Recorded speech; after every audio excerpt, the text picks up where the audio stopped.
paz seja convosco. Amém? Pastor da igreja é corajoso. Dá o microfone na minha mão e diz: canta aí, pastor. Você já pensou se eu fosse um daqueles? Mas graças a Deus eu não sou tão desafinado assim. Queridos irmãos, que alegria estar com vocês. É uma alegria poder conhecer mais uma parte do povo de Deus, do corpo de Cristo, que se reúne aqui para adorar o Senhor. Eu quero louvar a Deus pela sua vida e pelo trabalho e pelo seu comprometimento com a obra do Senhor aqui nesse lugar. Eu sou Hélio Inácio, sou pastor, sou seu missionário, embora você não me conheça, eu sou seu missionário lá na Amazônia. E nós moramos atualmente em Manaus. Sou casado, logo eu faço 23 anos de casado, daí o porquê dos meus cabelos brancos, né? Parece que eu me sinto ainda recém-casado, mas hoje eu vou fazer 23. Tenho uma moça de 19 anos e tenho um menino também de 13 anos. A foto deles estão aí. Coloca e tira rapidinho para os adolescentes não ficar de olho na minha filha. Só pisca rapidinho assim. Os meus filhos vão aparecer aí e a minha esposa.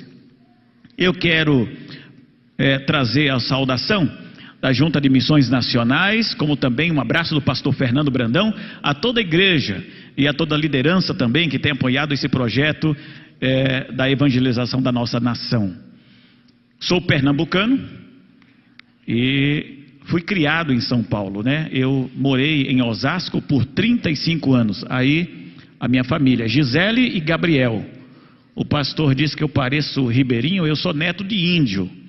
Talvez Deus soprou os ventos e por isso me mandou para lá. Fui criado em Osasco, cheguei já muito pequeno, com 5 anos de Pernambuco. Passei muita fome em Pernambuco. Eu não sei quantos passaram fome aqui, mas o negócio ruim, dói muito. Quando eu cheguei na Amazônia, pastor, me ofereceram farinha e vieram dizer: pastor Hélio, experimenta aqui dessa farinha, a farinha amarelinha, tem da branca, tem um pouco mais grossa. Eu falei: irmão, não leva mal, não estraga a nossa amizade não. Eu passei uma fome miserável em Pernambuco comendo farinha. Eu comia farinha com café de manhã, no almoço farinha com sal e à noite farinha com açúcar. Aí eu chego na Amazônia com uma fartura de peixe daquela, o sujeito vem me oferecer farinha. Eu sou pós-graduado em farinha. De farinha eu entendo. Farinha serve para 3 coisas. Para que serve a farinha, irmãos? Farinha serve para... Anota aí, vai cair na prova. Vai cair na prova do Apocalipse domingo de manhã. Farinha serve para engrossar o que está ralo, esfriar o que está quente e aumentar o que está pouco. É verdade ou não é? Só serve para isso. Na casa da minha mãe servia para 4 coisas: engrossar o que está ralo, esfriar o que está quente, aumentar o que está pouco e tampar o buraco do prato. A gente usava aquele prato esmaltado, lembra? Quando ele está velho, ele se racha, abre pequenos furos. Minha mãe vinha com farinha aí, tampava assim os furinhos do prato. E paz, meus irmãos, não xingue a minha mãe. Minha mãe é uma santa mulher de Deus, canta no coral, canta contralto lá em cima. Eu sou o 20º filho da minha mãe. Foram 20 filhos. Não ria da minha mãe, por favor. 12 filhos homens e 8 mulheres. E Deus escolheu o mais fraquinho, o mais escurinho, o mais magrinho e mandou para a Amazônia. Eu sou o milagre do Senhor. Quando minha mãe aprendeu a evitar filho, eu tinha nascido. Esse Deus é tremendo. Deus faz coisas que a gente não entende, pelo menos no momento, né? Aí Ele nos leva a gente a entender lá na frente. Deus soprou o vento e trouxe o pastor Félix para cá. Aí o vento bateu na parede e levou eu para lá. É assim que Deus faz, irmãos. Eu jamais imaginei que eu poderia trabalhar na Amazônia. Para quem tinha medo de água, até de banheira, estou na Amazônia. Deus faz essas coisas. Eu queria pedir para não mostrar a foto do barco por enquanto, porque mostrar a foto do barco agora é um sucesso. Primeiro eu quero compartilhar como foi que eu comecei lá. Eu pastoreava em Barueri, a PIB de Parque Imperial, e estava bem lá. E eu tinha um projeto na minha vida. Eu falei com a minha esposa, olha, nós vamos trabalhar aqui em São Paulo. A minha mulher é do Sul, minha mulher é do Paraná, descendente de italiano, não tem nada a ver comigo. É branquinha, olhinho claro, bonitinha, eu sou esse negócio aqui. E aí o nosso plano era o seguinte: vamos comprar uma casa para o nosso filho pequeno, vamos comprar uma casa para a filha também, vamos trabalhar para isso, e quando eu estiver aposentado a gente vai lá para o Nordeste, para aquelas caatingas de Pernambuco, aquela seca, aquele sertão, e a gente vai plantar a igreja ali e ajudar aquele povo carente. Esse era o meu plano. E Deus mudou completamente. Deus me pegou no melhor momento do meu ministério, Deus me pegou no auge da minha juventude, Deus me pegou com os filhos ainda pequenos e nos mandou para um lugar que eu jamais imaginei trabalhar, que eu não conhecia ninguém. E eu comprei o primeiro imóvel que nós compramos foi um apartamento para a menina. Falei, vamos comprar para a menina, que é a mais velha? Quando a gente paga, a gente compra o outro. Financei em 120 meses, paguei rigorosamente 40 parcelas. Aí surgiu o convite de missionários nacionais. Precisamos de um missionário jovem, casado, na Amazônia. Aí eu olhei para trás, vi se tinha alguém. Falei, é comigo? E Deus disse, não, é com você mesmo, é você que vai. Aí eu falei, vou nada, esse negócio não é comigo não. Mosquito, cobra, jacaré, carapanã, febre amarela, esse negócio não é comigo. E aí os convites começou a insistir e tal, e numa conversa com o pastor Valdir, ele disse, olha, você tem o perfil do missionário que nós precisamos, bem casado, com a família já definida, tal, e jovem, tem saúde para trabalhar ali. Eu falei, pastor, é meio complicado a gente sair daqui de São Paulo, meus filhos nasceram em São Paulo, aquela coisa toda. E aí eu falei, vou orar. Você sabe quando a gente quer orar por um negócio que a gente não quer que se cumpra? Sabe como é que é, né? Quem está rindo, pastor, porque já fez isso. Já fez isso. Eu vou orar. Mas eu não disse para ele que eu ia orar contra. Aí minha mulher é uma mulher muito quietinha, assim, bem comportada. Minha mulher não é bagunceira como é muito silenciosa, assim, mas é uma mulher de oração. E ela disse assim, então vamos orar. Vamos fazer um compromisso de orar 2 vezes por semana, 3 da manhã. Eu falei, 3 da manhã? Mas espera um pouquinho. Eu levanto amanhã cedo, todo dia 6 horas para dar, não é 3 da manhã que é gostoso. Eu topei, eu falei, vamos orar 3 horas da manhã. Irmão, quando você não quiser fazer um negócio, não ore não, porque se orar acontece. Vamos orar 3 horas da manhã, aquele som pesado lá nas minhas costelas. Vamos orar, o compromisso. E eu levantava naquele prego, sabe, acendi o abajurzinho bem claro, bem escurinho assim, vamos orar. Meu Deus, amado Pai, oh Deus, eu não sabia o que eu estava dizendo ali. E minha mulher não se dava conta de ficar sentada na cama, ajoelhava e disse, oh Senhor, cumpre a tua vontade, manifesta o teu querer, Deus manda fogo do céu, mostra, Senhor, o que o Senhor quer. E eu lá, mas aquele momento de oração meio sem querer começou a ficar gostoso. Passamos a orar todo dia, de segunda a segunda, 3 horas da manhã, religiosamente a gente levantava para orar. Quando foi um dia no café da manhã, domingo, dia de ir para a igreja, que a gente não pode ser tentado de domingo, né? Minha mulher disse assim, todo decidido, vamos vender o apartamento, vamos embora para a Amazônia. Eu falei, o quê? Que negócio? Não, nós estamos orando para isso e Deus está falando, Deus está respondendo e nós vamos para a Amazônia. Eu estou decidido. Eu falei, eu não estou decidido, eu não vou vender o apartamento, custou caro, eu estou suando para pagar e eu não vou vender, eu vou comprar o segundo. Ela falou assim, mas não tem condição de a gente manter isso aqui, porque o padrão vai cair, como é que vai fazer? Eu falei, não importa, eu vou comer alface, sem farinha, alface e arroz, mas eu vou manter esse apartamento aí. Eu tinha pago 40 parcelas. Passaram-se alguns meses, continuamos orando, saí de férias em janeiro. Quando foi finalzinho das férias assim, aquelas férias, final de férias, né? Pedindo pelo amor de Deus para não chegar o dia de trabalho, aquela coisa toda, tal, o telefone estava assim no sofá. Ela disse: aí, vamos vender o apartamento, vamos para a Amazônia ou não vamos? Eu falei: não sei. Aí eu comecei a botar obstáculo. Uma crise muito grande, ninguém consegue vender patrimônio não. O Brasil está falido, ninguém tem dinheiro.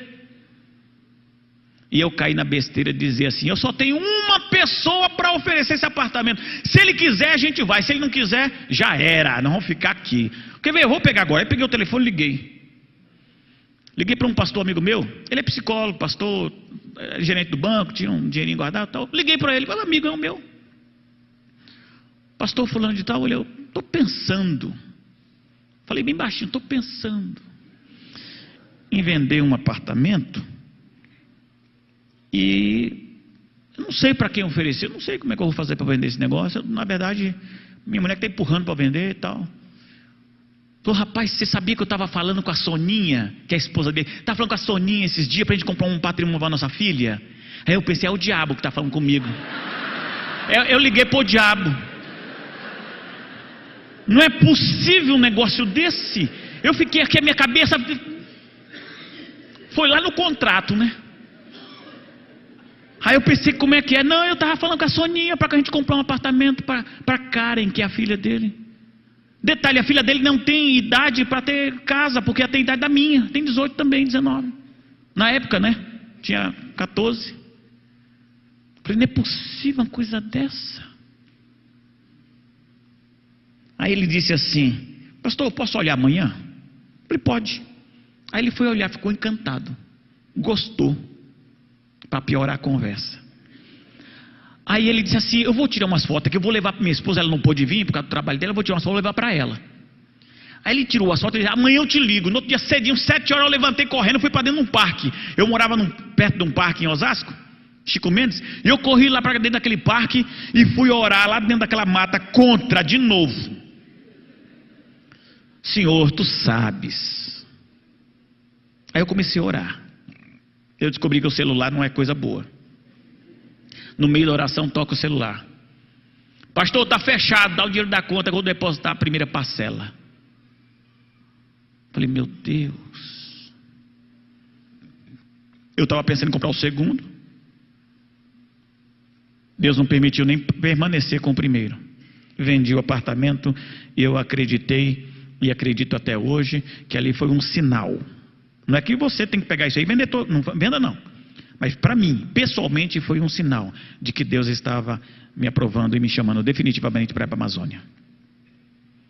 Quando chegamos em Santarém, eu fui para o projeto de plantação de igrejas. Cheguei lá, tinha 11 igrejas na cidade e 9 estavam sem pastor. E eu acabei ajudando essas 9 igrejas e pastoreei a PIB de Santarém, aquela igreja histórica, né? Pastor Sóstenes Pereira de Barros. E aí pastorei aquela igreja, ajudei mais 8 tal, e fiquei ali ajudando, e aí descobri que o projeto não poderia ser outro a não ser formar líderes e trabalhar com os ribeirinhos. Então eu comecei ali trabalhando, formando líderes com aqueles irmãos das igrejas sem pastor, e pelo menos umas 2 vezes por semana eu ia para as comunidades ribeirinhas, porque eu queria conhecer aquele projeto ribeirinho. Detalhe: eu tinha já visitado uma comunidade lá em Ilha de Marajó. E quando eu fui para a Ilha de Marajó, eu fui num barco desse de linha. É como você não escolhe quem vai do teu lado, no trem, nem no metrô, nem no ônibus. Eu comecei a pegar aqueles barcos de linha. Eu peguei um barco chamado Bom Jesus. Alguém já navegou naquele navio Bom Jesus lá em Belém? Já navegou? É uma bênção aquele negócio, né? Você foi para onde? Para Belém. Eu peguei ele em Belém e fui para a Ilha de Marajó. Eu viajei a noite inteirinha, ainda bem que eu fui sozinho, porque eu viajei a noite inteirinha com pato e galinha, uma gaiola grande.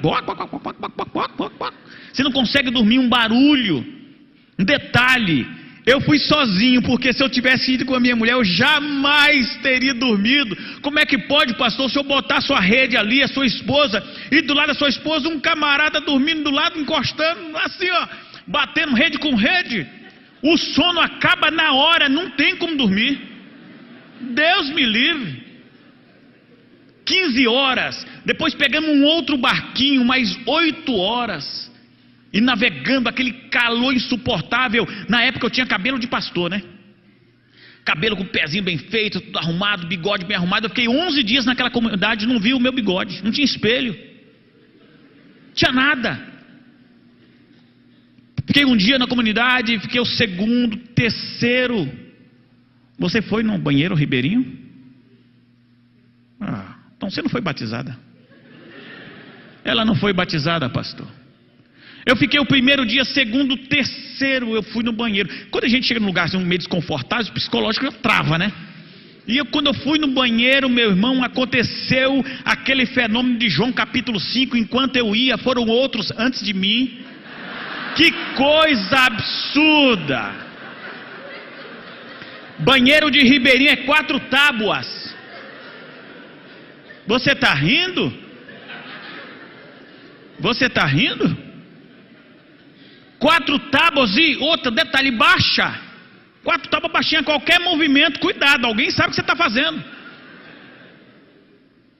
Um buraco no chão, muita mosca.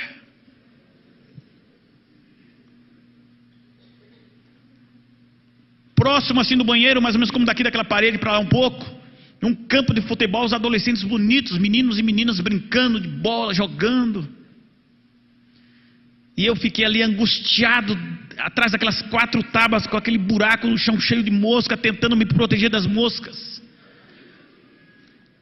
E ali naquele banheiro, o Espírito Santo me fez assistir um filme. Passou nitidamente na minha cabeça, diante dos meus olhos, o filme dos retratos do banheiro nosso aqui em Osasco. Vaso sanitário branquinho, com aquele cheirinho assim cor-de-rosa. Eu fiquei me lembrando do tapetinho com 2 pezinhos desenhados que minha esposa coloca lá no vaso. A gente tenta, bota o pezinho assim, bem bonitinho assim. Eu fiquei me lembrando disso. Eu me lembrei do espelho lá de casa, que é aquele estojo embutido na parede com 3 espelhos grandes, com chuveiro elétrico. Fiquei me lembrando do porta-papel de alumínio bonito que a gente tinha aqui em Osasco naquela casa. Eu fiquei passando na minha cabeça aquele retrato todo. E no final do filme o Espírito Santo disse ao meu coração. Você crê que o Espírito Santo fala? Ele fala. O Espírito Santo disse que eu não fazia missões, eu não cumpria o ID, porque eu estava acomodado à zona de conforto. Ali eu chorei. Naquele banheiro eu pedi perdão a Deus. Eu pedi que Ele tivesse misericórdia de mim. Ali o Espírito Santo disse que eu era orgulhoso e que eu precisava olhar para a cruz. Ali eu entendi que eu precisava ser um samaritano. Saí daquela comunidade. E quando eu cheguei em casa, eu disse para minha esposa: vamos vender tudo. E nós vendemos apartamento, vendemos casa, a casinha pequena que eu tinha aí, eu deixei com minha cunhada, que divorciou do marido, não tinha onde morar, eu dei para ela. Mas eu não tenho dinheiro, fica, não precisa pagar nada, fica, toma. Eu quero só fazer o que Deus me chamou para fazer. Estamos quase 5 anos lá. Não pense que eu estou chorando, não estou chorando, meus olhos estão suados. Pernambucano não chora, né, pastor? Tem nordestino aí? Como não? Tem que ter. Cadê os pernambucanos? Olha aí, pernambucano não chora, acaba macho. Fica com os olhos suados.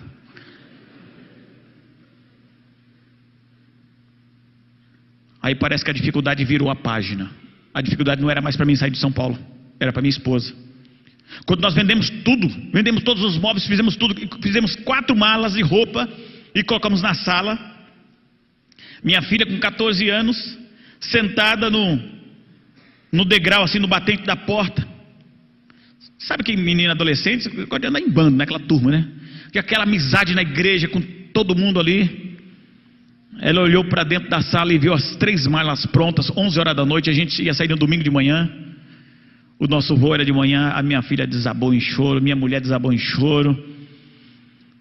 Eu já tinha preparado a família, 1 ano preparando a família. Eu falei: Senhor, o que eu vou fazer agora? O que eu posso oferecer é um lenço, não posso fazer mais nada. O Senhor nos chamou e nós vamos. Que dificuldade.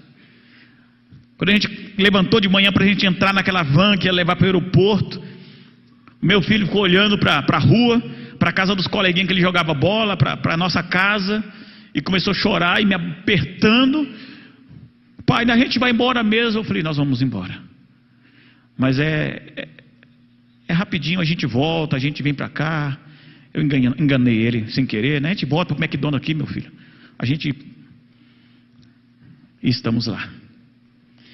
Nesse tempo nós plantamos 2 igrejas.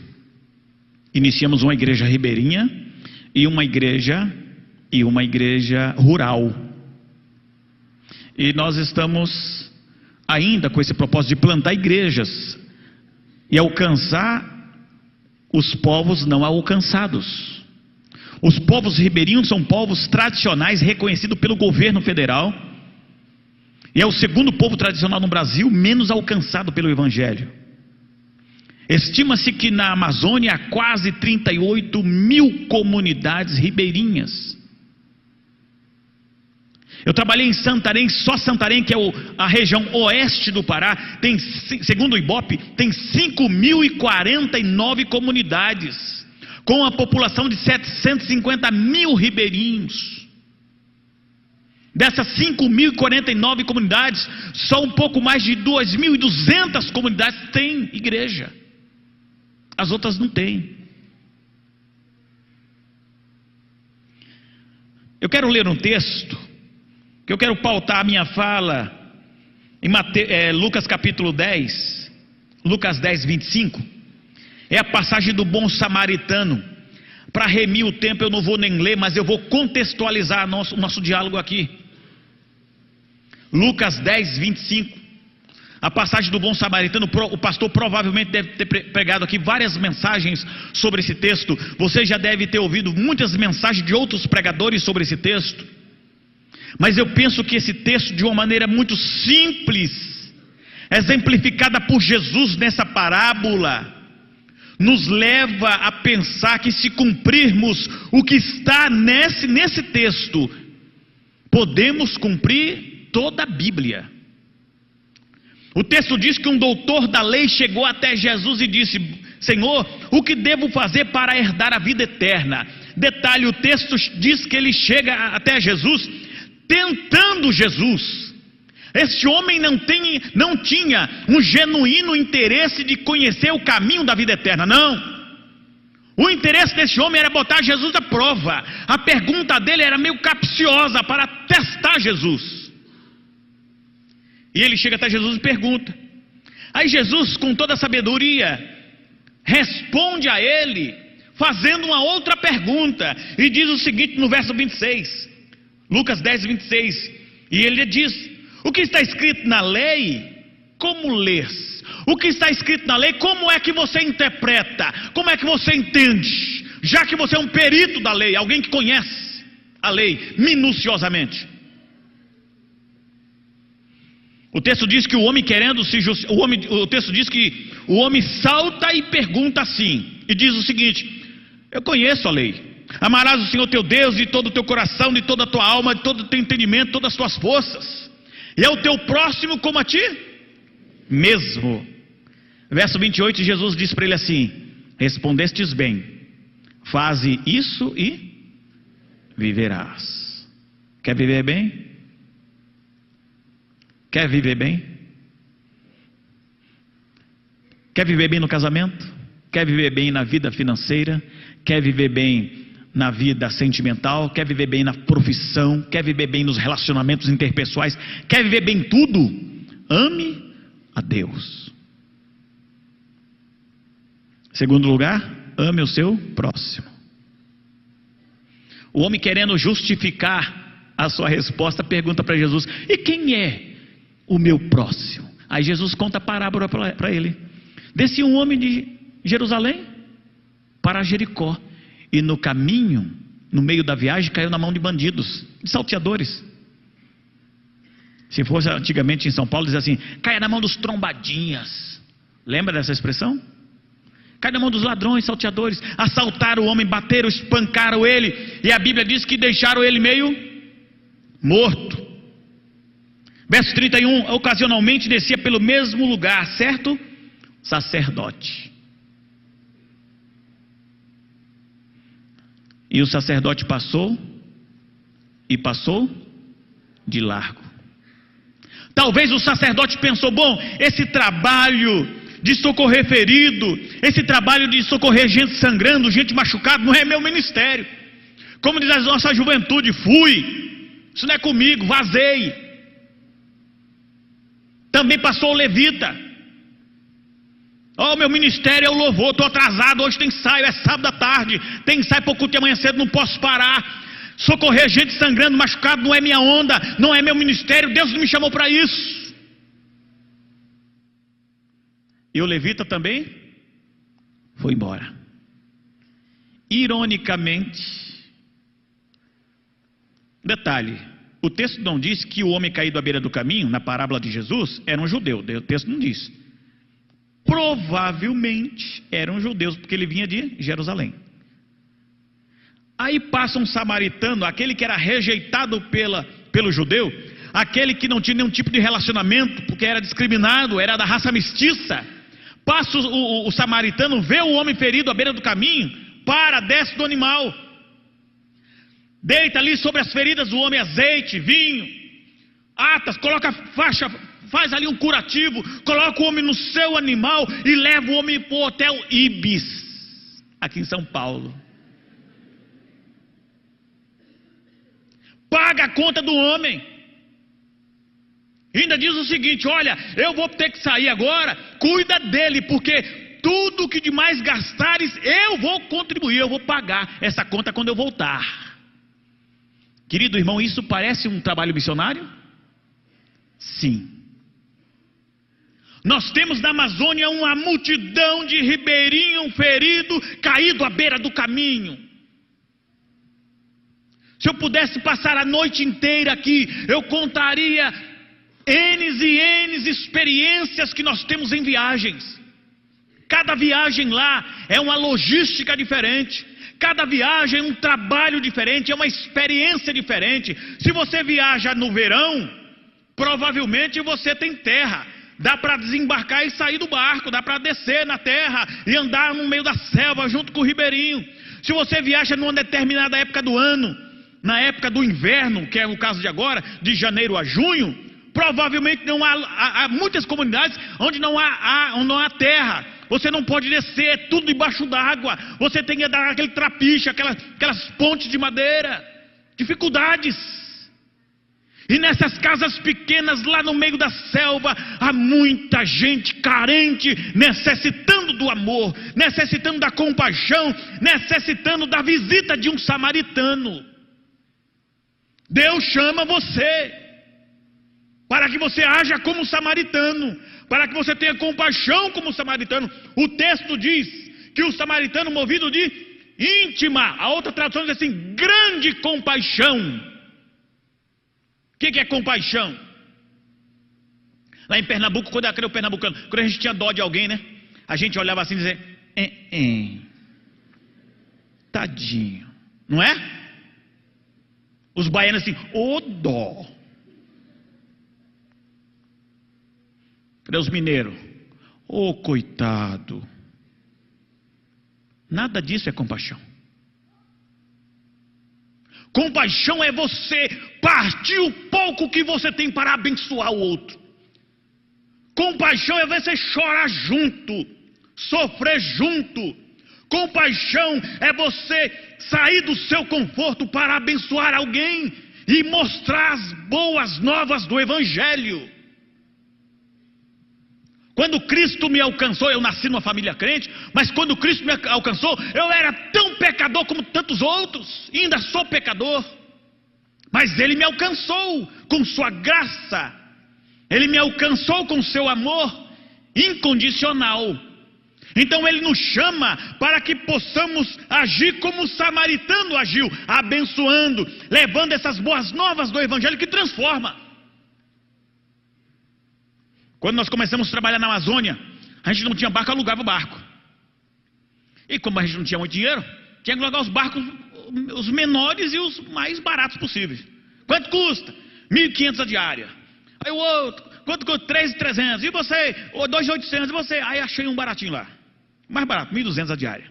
Bora lá. 4 dias subi no rio. Botei 25 jovens. Jovem gosta de aventura, né? E eu também não fico para trás, eu botei 25 jovens. Vamos fazer uma viagem pertinho. Essa era bem ali. 12 horas de viagem, bem pertinho. Aí levei 25 jovens, levei material e trabalho de evangelização, levei uma dentista só para fazer trabalho de higienização bucal. Porque essa dentista tem um problema sério na coluna, parou de fazer cirurgia, essas coisas. Então ela foi com a gente também, uma moça crente, serva de Deus, uma benção o trabalho. Quando chegamos na comunidade, alguém caiu na besteira de dizer que tinha dentista na comunidade. Eu levei para atender só criança. Mas veio uma multidão.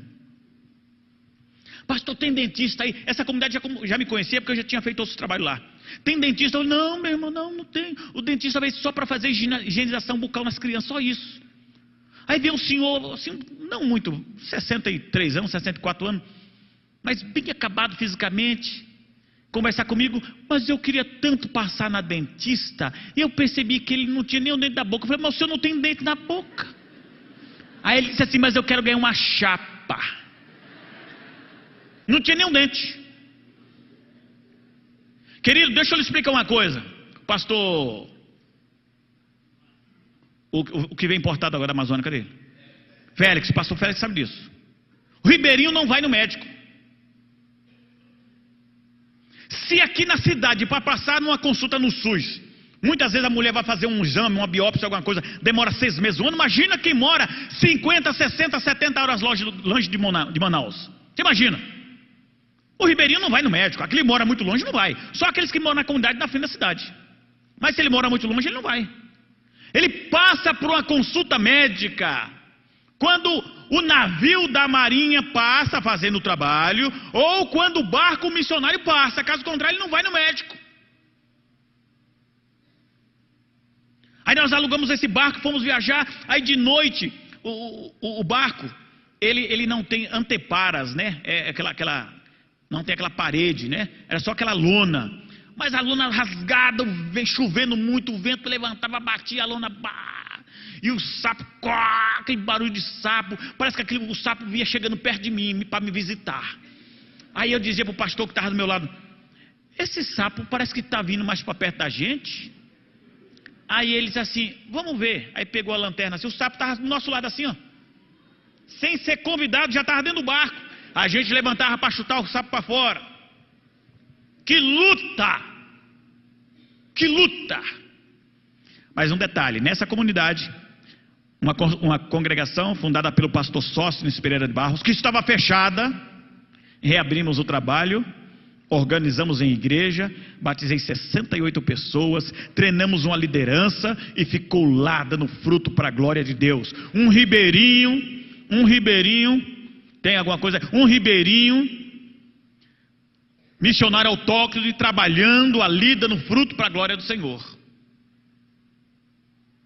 Nessa mesma comunidade, eu estava com os jovens lá e a gente tinha trabalhado o dia inteiro, aquele sol escaldante, calor tal. Acabou o culto da noite, botei todo mundo para dentro do barco para a gente jantar e dormir. Depois da janta, já todo mundo tranquilo, acomodado nas suas redes. Aí vem uma menininha pequena, pastor, alguém fulano de tal está chamando lá porque tem uma mulher doente, chamou o senhor para o senhor curar ela. Aí eu pensei, eita, essa eu nem sabia que eu tinha esse poder. Quem é? Fulano de tal, assim, está doente, está gemendo de dor, para ir lá curar ela, pastor. Aí eu fui com minha esposa, um caminho estreitinho assim de 50 centímetros, no meio daquele capim. Cada pisada que eu diga, que eu botava o pé, eu dizia assim, não deixa surucucu vir não, senhor. Lá vai eu e minha mulher ali andando. Chegamos na casa, uma tapera de palha.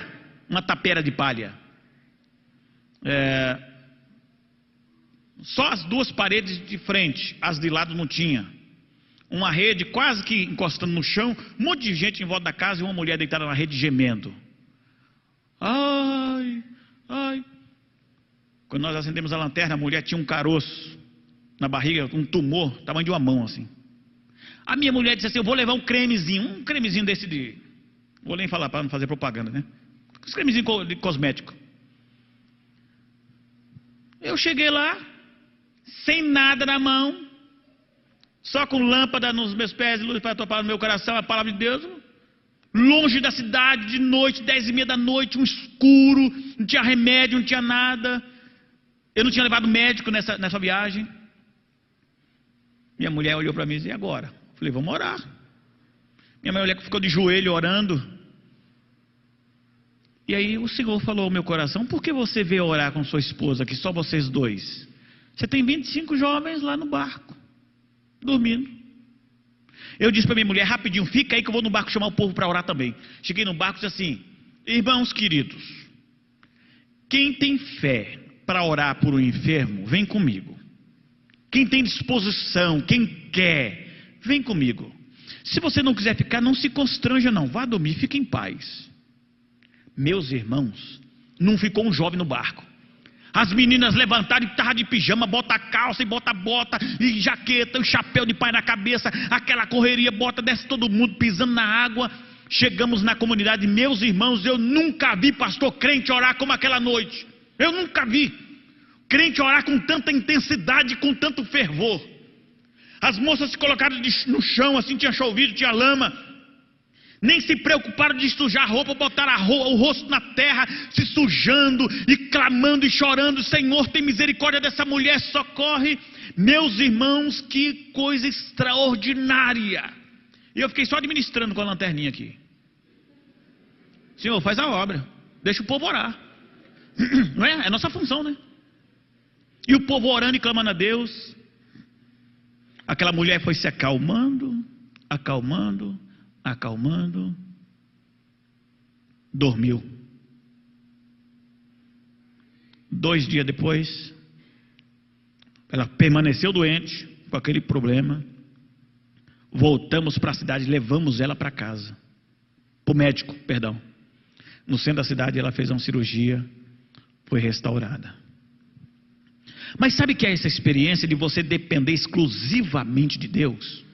Ali não tem médico, não tem remédio, não tem ambulância, não tem nada, é você e Deus. Ali é o seguinte, meu irmão: ou você ora, não tem pra onde correr não.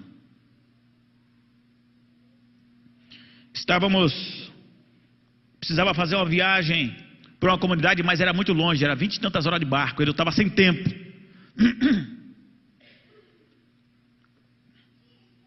Eu estava sem tempo de viajar.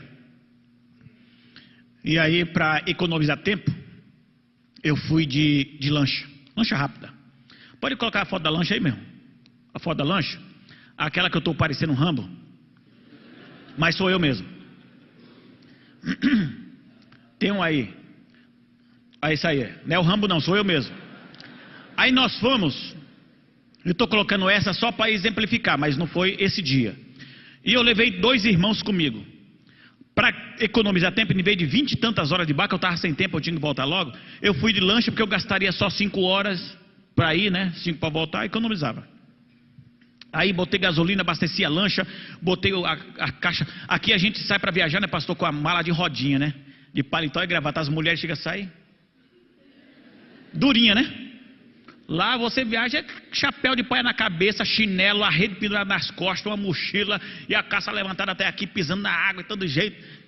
E assim a gente vai fazendo a obra. O importante é não deixar de fazer. Tem que fazer o trabalho. E eu fui de lancha. E eu estou acelerando a lancha. Já 3 horas e tanta de viagem. No meio da viagem, o motor... O missionário estava comigo: pastor, o que aconteceu? Eu falei: não sei, ué. Normal, combustível tem tudo aqui. Vamos desmontar uma capa do motor, tá? Como foi ver, o cabo do acelerador quebrou. Ele ficou desesperado: pastor do céu, e agora, pastor? cabo do acelerador tal. Eu me lembrei de Jesus na tempestade, né? Aí eu enchi o peito, calma, irmão, tá tudo sob controle aqui, calma. Mas o que o senhor vai fazer? Eu falei, eu vou orar. O que crente sabe fazer? Orar e ler Bíblia, meu irmão. Eu vou orar. Aí levantei, eu olhava para um lado, irmão, só água. Olhava para outro, água. Sol escaldante de rachar. Aí me levantei as mãos para o céu.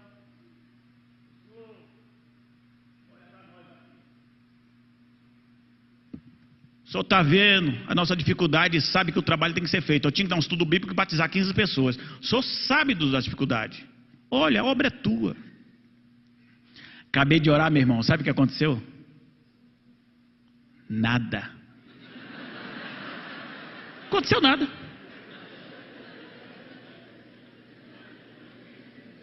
Acabei de orar, não aconteceu foi nada.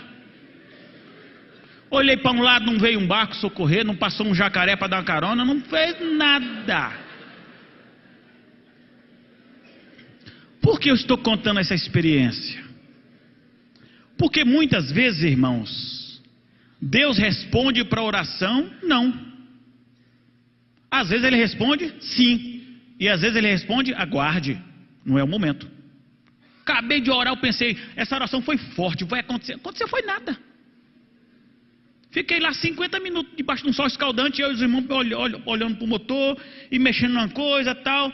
Mas aí a gente tinha uma caixinha de ferramenta. Caixinha pequena assim, com uns parafusinhos velhos, um negocinho velho lá. Tinha 3 cordas de violão. Cadê o pessoal da música aí, ó? Foi esperto, hein? Emendamos o cabo do acelerador com a corda de violão. Não deu para fazer perfeito. Botamos um parafuso ali, ficamos puxando, acelerando. Mais 1 hora de viagem, chegamos lá. E para voltar, 5 horas de viagem na mesma condição. Puxando aquele negocinho, chegamos em paz. Aí tem gente que diz assim, pastor, mas é muita dificuldade. É nada, meu irmão.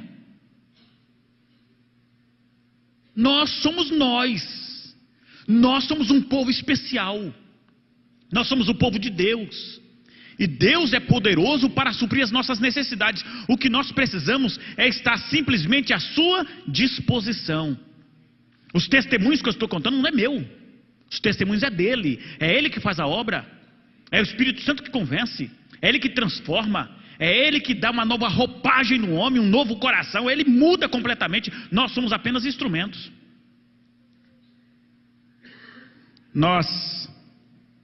Mostra para mim agora a foto do barco, para ver se os irmãos vão gostar desse barco. Olha que beleza. Olha que beleza.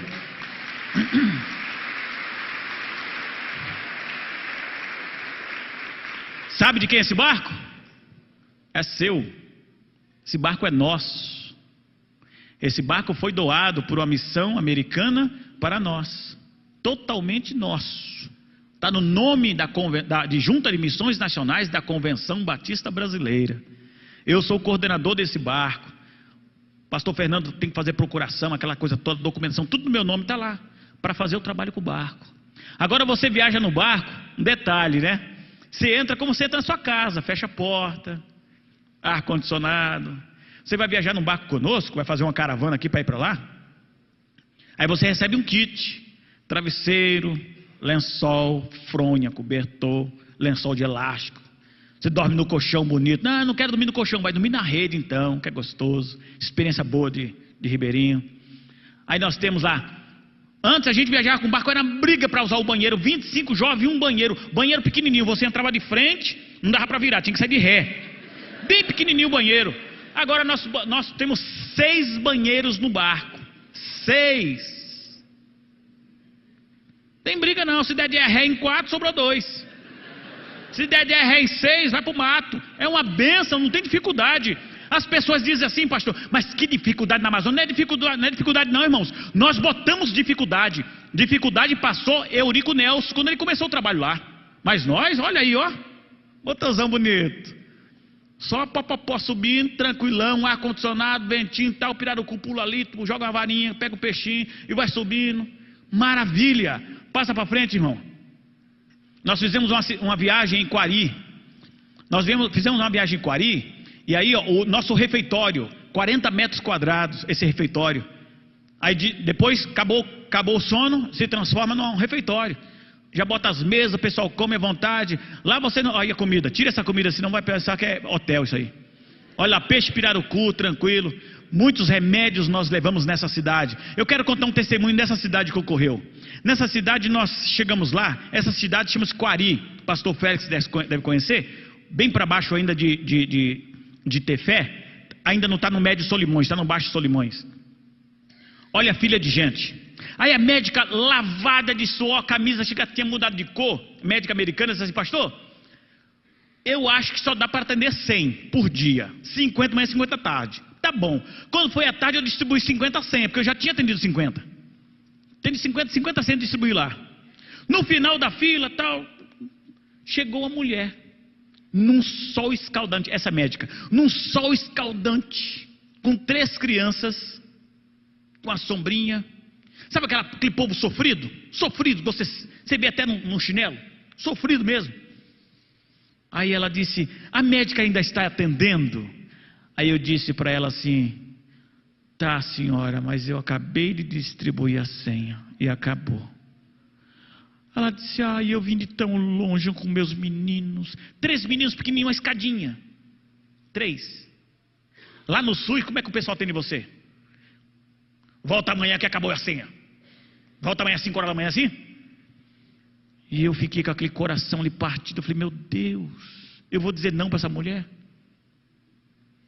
Quando eu olhei para os pés dos meninos, todos os pés estavam feridos. Feridas grandes assim. E conversando com ela, eu disse: o que é isso no pé dos meninos? Ela disse: é formiga.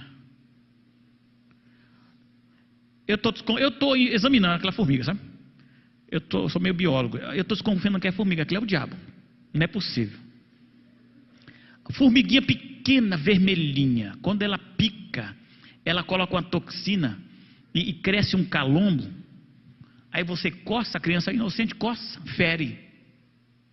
Mas aquilo dói. E eu já tomei umas picadas dela. Para ser batizado tem que tomar. Aí eu tomei umas picadas daquela. Aquilo dói demais, irmãos.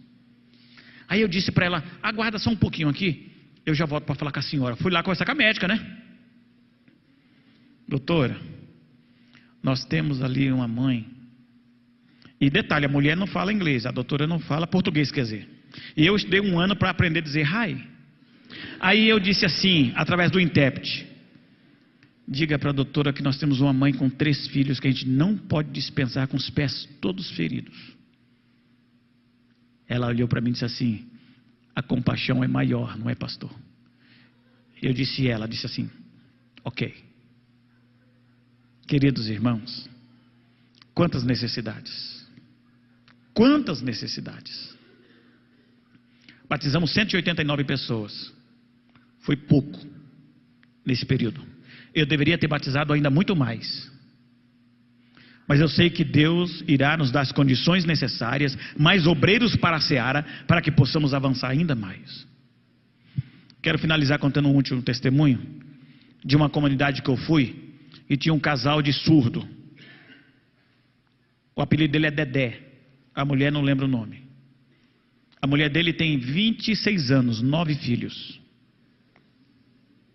E ele tem 30, 9 filhos. Surdo e mudo. Imagina se falasse e ouvisse. Eu não entendo nada de linguagem de sinal, sou ignorante. E ele chegou para mim e disse: aí eu chamei o intérprete. O que ele quer dizer para mim? Aí ele disse assim: pastor, ele quer que o senhor conheça a casa dele. Aí eu fui lá com minha esposa conhecer a casa dele. A gente estava fazendo um projeto ali na comunidade, terra batida, só selva do lado. Fui lá conhecer a casa dele. A casa dele pequenininha, um quadradinho desse tamanho aqui. Quadradinho desse tamanho, de palha, teto e lateral, as paredes de palha.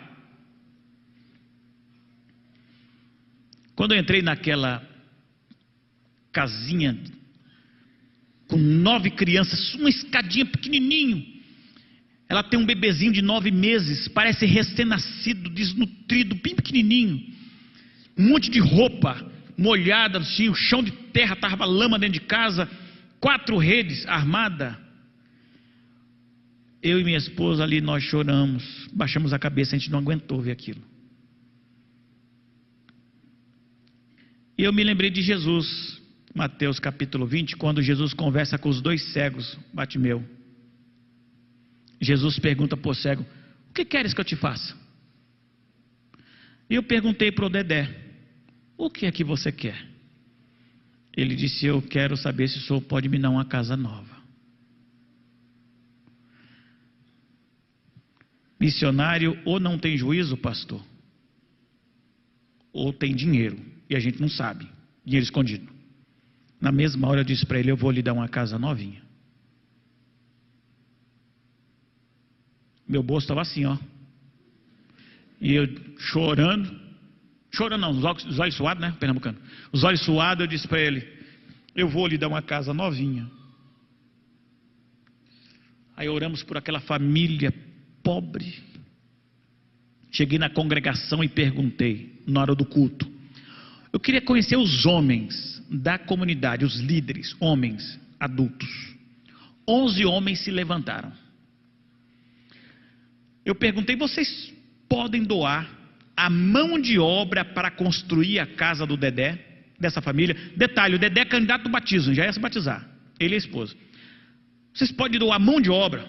Aí alguém disse assim: pastor, mas com qual dinheiro? Eu falei: não, eu quero só a mão de obra. Você dá a sua mão de obra como voluntário, dinheiro é comigo. Dinheiro deixa comigo. Tá bom, pastor, a mão de obra a gente dá, a gente constrói a casa. Eu falei: então vou pedir 2 meses de prazo. Eu vou trazer todo o dinheiro para a gente construir a casa nova aqui. Voltei para a cidade, no caminho, na viagem, no barco, a minha esposa perguntou assim para mim: você é louco? Prometeu a casa para aquela família, mas com qual dinheiro a gente vai comprar uma casa? Eu disse: olha, louco eu não sou não, eu sei que eu estou com o meu joelho tremendo. E eu fiquei preocupado, eu falei: meu Deus. Aí chegamos em casa, começamos a orar uma semana, até chegar outro domingo, né? Oramos. Todo dia a gente orava, na hora do almoço, na hora da janta, na hora de dormir, orava. Eu pensei bem comigo: mas está fácil de resolver esse problema aí, uai. Eu sei onde eu vou. Fui lá na primeira igreja. Meu irmão, tem uma família, os jovens da igreja foram na viagem comigo, tem uma família lá, vocês conheceram? Família do fulano e tal, assim, pobreza, precisa de uma casa nova, tal, e precisamos comprar uma casa para aquela família. Então, no final agora, os irmãos vão me procurar, a gente vai conversar, vamos fazer uma reunião breve. No final, contei toda a história que aconteceu lá. Aí os irmãos: ô pastor, que dó. Misericórdia. Ô irmão, você está com dó? Põe aqui a sua dó. Como é que é esse negócio, pastor? Eu falei: não, comecei uma campanha, irmã, para construir a casa. Põe aqui a sua dó. Aí foi caindo. Eu pedi 2 meses de prazo. Um mês só, eu recolhi todo o dinheiro para construir a casa do Dedé. Do meu bolso saiu 100. A casa foi barata, foi ou não foi? Construí a casa com 100 conto no meu bolso. Construímos uma casa linda, bonita. Como detalhe, a casa do Dedé era de palha no chão, na lama. Nós construímos assoalho alto com 1,5 metro, uma escada bonita para subir. Eu tenho foto antes e depois, grande assim, largo à vontade para as crianças, banheiro grande para eles. Irmãos, como é que você transforma a sua dó? Você transforma agindo como agiu o samaritano. Jesus disse para aquele doutor da lei: qual destes parece que foi o próximo daquele que caiu nas mãos dos salteadores? Aí o doutor da lei: não, foi aquele que usou de misericórdia. Jesus disse assim: vai e faze da mesma maneira. Fazer missões na Amazônia é um grande desafio. E eu louvo a Deus porque a igreja está focada nesse objetivo, de alcançar pelo menos os povos não alcançados, especialmente os 2 menos alcançados, os indígenas e os ribeirinhos. Então estamos juntos nessa luta. Vamos ganhar a Amazônia para Jesus. Vamos abrir igrejas. Igreja que eu estou falando não é construção de templo. Igreja que eu estou falando é vidas salvas. Eu comecei uma igreja embaixo de um cajueiro. Eu não sabia se eu dava estudo bíblico ou se eu me protegia das formigas. Eu comecei embaixo deste cajueiro e o culto lá, o estudo bíblico eu tinha que fazer de dia.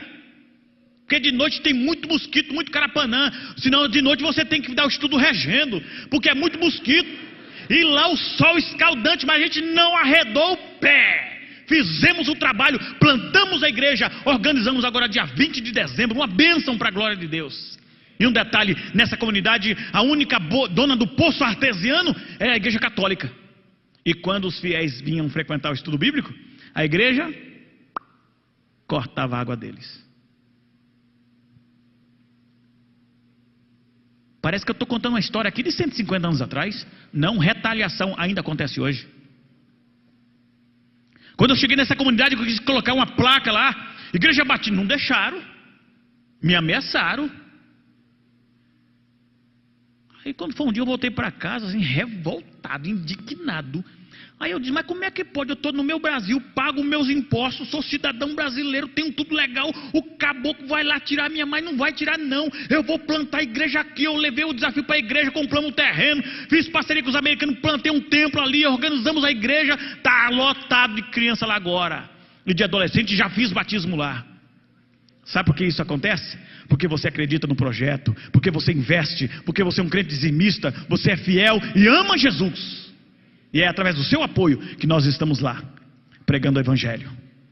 Deus abençoe sua vida. Muito obrigado, pastor.